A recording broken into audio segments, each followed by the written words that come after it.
Hi everybody, Michael Jansen here.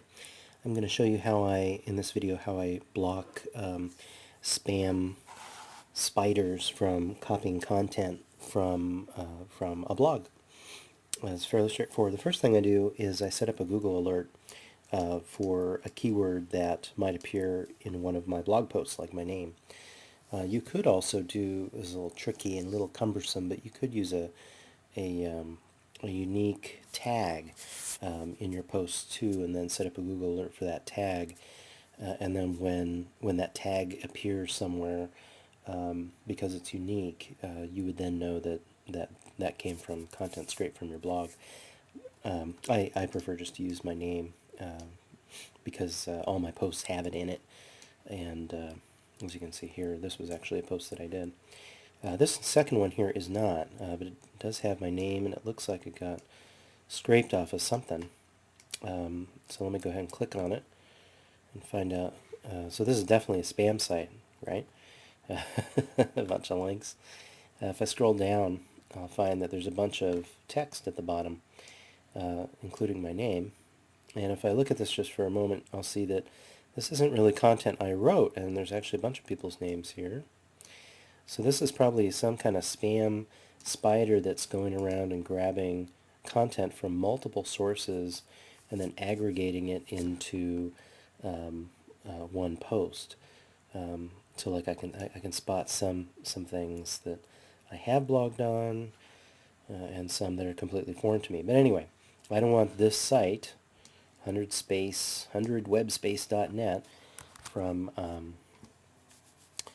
from scraping content off my site. That just doesn't seem right, and spam spiders can clog up your bandwidth or use up your bandwidth. So the first thing I'm going to do is I'm going to flip back over to my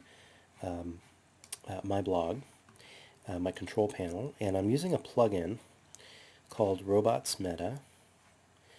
And Robots Meta makes a robots.txt file easier to manage. It does a couple other things, but spam spider robots don't look at your robots.txt file. They ignore it, of course, but they can't ignore your htaccess file, which is what controls your security. You can also notice here that this plugin is also compatible with WP Super Cache. So if you have a busy blog, you probably know all about this plugin Super Cache, which you're probably running. But if I scroll down here, you'll see that I've added this little section here for files to block people that I want to block. So between these files and slash files, I have a list growing here of spam bots that are grabbing my content. So I'm just going to add this one. I'm going to make sure to use the same syntax that goes around these, including the backslash, so that it knows that the .NET is part of 100 webspace.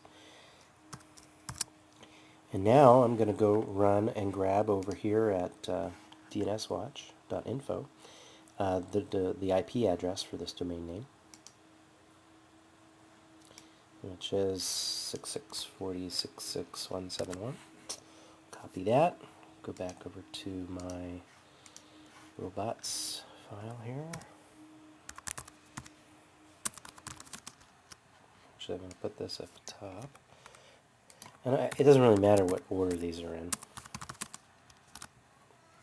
There, that's done. Now I'm going to save changes to the htaccess file. Anytime you make changes to your htaccess file, double check and make sure your site is still online. If you mess up with the syntax, you could crash your whole blog. If you do crash your home blog, go via FTP into your website, download backup, in other words, your htaccess file, and then delete it off your web server.